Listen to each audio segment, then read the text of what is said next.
My name is Mckenzie. I'm coach of the BC men's under 17 team. I coached here last year with Tora U19.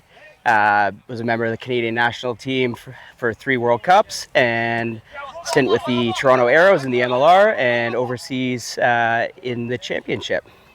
All right, so what do you think you're going to bring? What are we looking at today with dealing with these young guys? Yeah, it's a great day.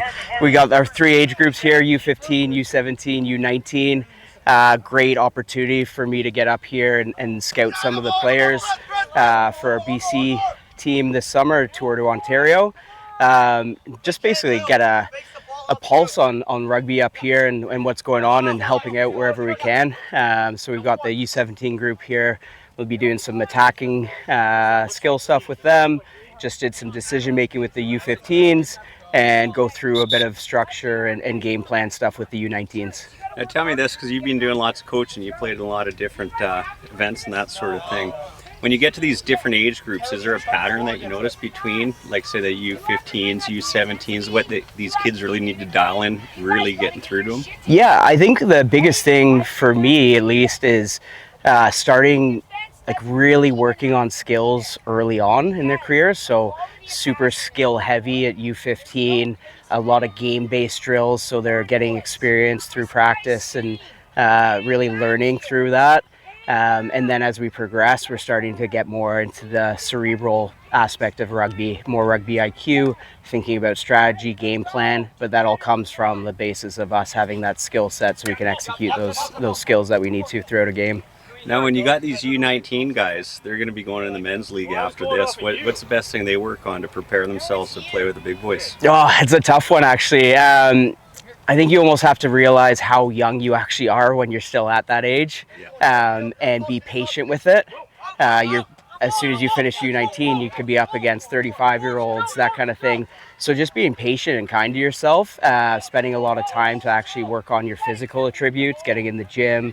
I think it's a great time to, if you haven't already, nail down your nutrition, your kind of general habits around fitness and rugby and everything like that, because it does get much more physical as soon as you make that jump to men's rugby.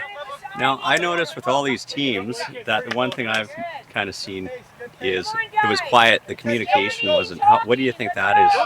How important do you think that is? I think it's absolutely massive. Communication is key, but not just a lot of chat that doesn't mean much. I think it's got to have intent behind it. You're giving information of what you're seeing, not just the yeahs and that kind of thing, which is pretty typical.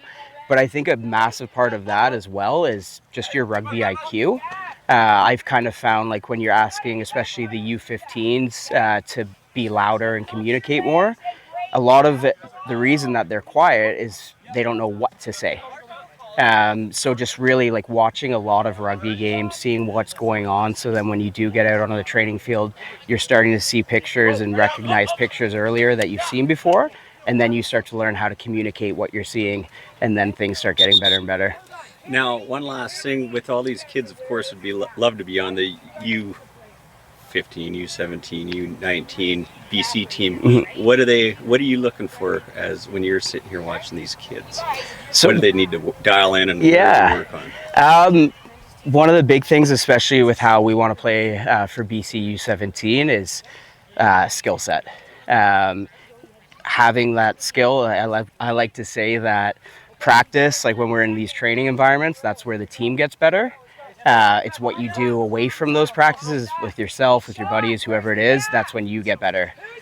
So really being consistent with that skill set gives you the ability to, if you see a picture, you know how to kind of solve that because you've got the skills to do it. So building from there, I think that's the biggest thing. And trying to get away from the idea of kind of programmed rugby where, you're supposed to be here, you're supposed to be there. I want everybody on the team to be able to make a decision based on what they see. And if they didn't execute and it's a skill error, we can work on that. If it's just because they didn't see it, that's a different story. So just there's a big difference between people that play rugby and rugby players, and being the latter and actually understanding the game, and you've got the skill set to execute whatever you want. That's huge. Trying to get away from that one ruck, two ruck kick, or just setting up everything.